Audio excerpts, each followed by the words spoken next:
Shalom, shalom, shalom. Bonsoir, bien-aimés dans le Seigneur. Je rends grâce à notre Dieu, le Père de notre Seigneur Jésus-Christ, pour ce temps de communion fraternelle qu'il nous donne dans l'échange de sa parole, dans le partage, dans la communion de sa parole par l'Esprit.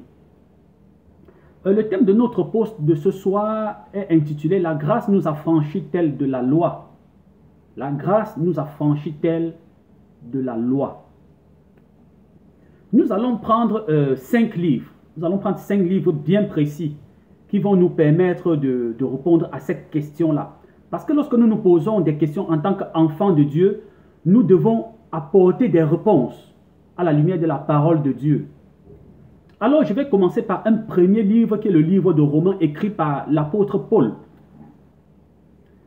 Dans le livre de Romains 6, Romains chapitre 6, verset 14, l'apôtre Paul dit: « Car le péché n'aura point de pouvoir sur vous, puisque vous êtes non sous la loi, mais sous la grâce. » Donc Paul ici affirme de façon claire que nous sommes sous la grâce. Nous ne sommes plus sous la loi, mais nous sommes sous la grâce. Alors allons donc chercher à savoir, à comprendre pourquoi est-ce que Paul affirme que nous sommes sous la grâce et non sous la loi. Est-ce qu'un royaume peut-il fonctionner sans loi? Est-ce que le royaume de Dieu fonctionne-t-il sans loi à cause de la venue de Jésus-Christ? Parce que nous savons que Jésus-Christ est l'auteur de la grâce. C'est lui qui est venu avec la grâce. Parce que du temps de Moïse, nous n'avons pas connu la grâce. Le peuple de Dieu ne connaissait pas la grâce. La grâce nous a été révélée par la manifestation de Jésus-Christ. Alors nous allons entrer dans le livre de Matthieu chapitre 5 verset 17 pour essayer de comprendre si Paul a contredit le Seigneur ou alors Paul a dit quelque chose qui n'était pas réel ou alors Paul s'est-il trompé. Nous allons voir, nous allons essayer de trouver des réponses dans la suite et toujours à la lumière de la parole de Dieu. Dans le livre de Matthieu 5 verset 17, le Seigneur Jésus-Christ lui-même dit: « Ne croyez pas que je sois venu pour abolir la loi ou les prophètes. Je suis venu non pour abolir, mais pour accomplir. » C'est le Seigneur qui le dit. Je suis venu pour accomplir et non pour abolir. Je suis venu pour accomplir la loi.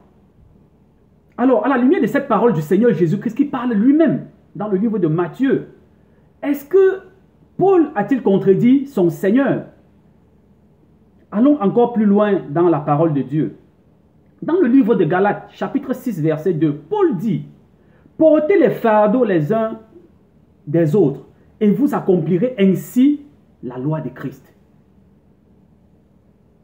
Donc ça veut dire que Paul a compris qu'il y a une loi de Christ. Donc nous pouvons affirmer que Paul, dans le livre de Romains 6, 14, ne s'est pas contredit. Mais il parlait de quelque chose de précis, sauf qu'il n'a pas donné les détails. Il n'est pas allé au fond de sa pensée.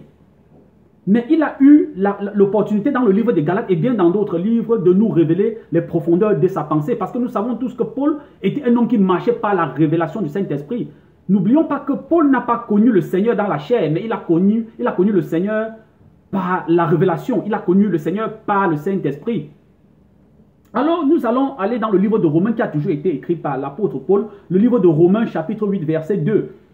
Paul écrit: « La loi de l'esprit de vie en Jésus-Christ m'a affranchi de la loi du péché et de la mort. » Donc Paul encore affirme ici qu'il y a une loi en Jésus-Christ. Mais comment est-ce que cette loi, quelle est la forme de cette loi? Cette loi, c'est la loi de l'esprit de vie en Jésus-Christ.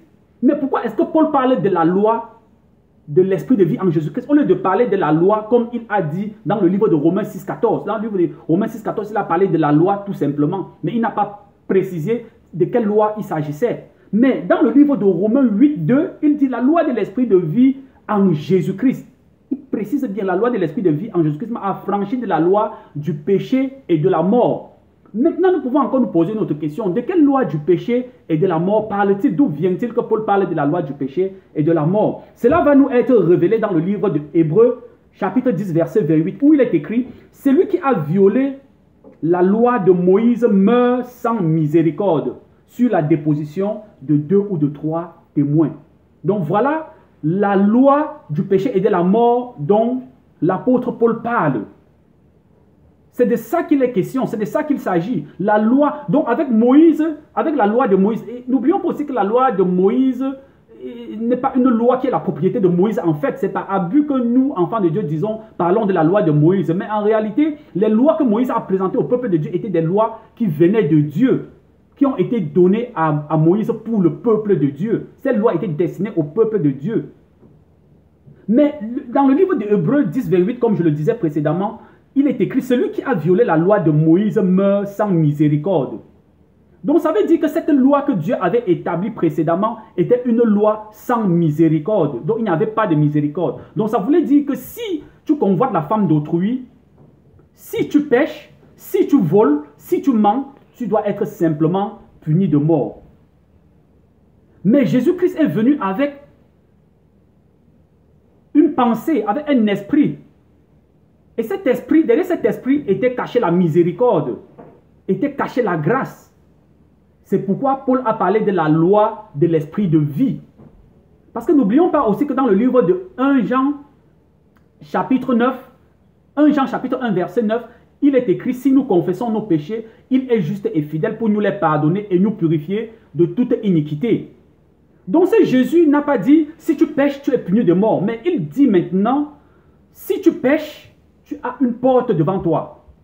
Tu peux venir vers cette porte et confesser tes péchés et je te purifie, je te pardonne et je te purifie de toutes tes iniquités. Il ne te pardonne pas seulement, mais il te purifie aussi. Et n'oublions pas, bien aimés, que nous sommes justifiés par le sang de Jésus, que nous sommes justifiés par l'œuvre de la croix, que nous sommes justifiés par le tombeau qui a été ouvert. Nous sommes justifiés par l'œuvre de la résurrection, le travail que Dieu a accompli par Jésus-Christ, afin de nous réconcilier avec lui-même, comme il est écrit dans le livre de 2 Corinthiens chapitre 5, verset 18, où Dieu nous a réconciliés avec lui-même. Maintenant, si nous voulons venir dans les profondeurs de la loi de Moïse, nous pouvons les retrouver dans le livre de Exode 20, chapitre 12, verset 17, et Deutéronome 5, 16 à 21. Et dans ce livre de Deutéronome, il est écrit, je vais revenir toujours à la parole de Dieu, bien aimé, je ne voudrais pas parler par mes propres arguments, mais je voudrais parler selon à la lumière de la parole de Dieu. Dans le livre de Deutéronome, chapitre 5, verset 16, il est écrit, « Honore ton père et ta mère, comme l'Éternel ton Dieu te l'a ordonné, afin que tes jours se prolongent et que excusez-moi, bien-aimé, c'est pas là-bas que je voulais arriver. Je parlais de Deutéronome chapitre 5, verset 17, où il est écrit, « Tu ne tueras point, tu ne commettras point d'adultère, tu ne déroberas point, tu ne porteras point de faux témoignages contre ton prochain. » Donc ça, c'était en quelque sorte les esquisses de la loi que Dieu avait donnée à Moïse. Et c'était cette loi qui nous condamnait. Lorsque tu tuais, lorsque tu dérobais, ou lorsque tu portais un faux témoignage, tu étais puni de mort. Mais aujourd'hui, nous qui sommes enfants de Dieu, il y a beaucoup d'entre nous qui portent des faux témoignages, qui portent des fausses accusations contre des frères. Mais ils ne sont pas punis de mort. Mais ils ont une porte qui est ouverte, un boulevard qui est ouvert devant eux pour se confesser, un boulevard de confession. Ils ont l'opportunité de se confesser. Mais s'ils étaient encore au temps de Moïse, ils auraient été punis de mort. Ils auraient été punis de mort parce que la loi de Moïse était précise, était claire là-dessus. Que si tu commets un péché, tu seras puni de mort sur la déposition de 2 ou de 3. Donc, frères bien-aimés dans le Seigneur, nous pouvons dire à la lumière de tous ces éléments, de toute cette parole de Dieu que nous avons échangé ensemble, que la grâce de Dieu ne nous affranchit pas de la loi. Parce que le royaume de Dieu était un royaume qui est basé sur des lois, qui est fondé sur les lois. Si dans le monde, il y a des lois qui régissent les sociétés, qui régissent les entreprises, qui régissent même des pays, qui régissent même des nations et même des royaumes, à plus forte raison, le royaume de Dieu, vous pensez bien que le royaume de Dieu peut être un royaume sans loi? Moi, je ne crois pas. À la lumière de la parole de Dieu, Dieu a établi des lois précises pour son royaume. Et alors, c'est sur ces paroles que je vais m'arrêter, bien aimé, pour aujourd'hui, en espérant vous retrouver davantage plus nombreux pour un autre poste. Que le Seigneur vous bénisse. Shalom.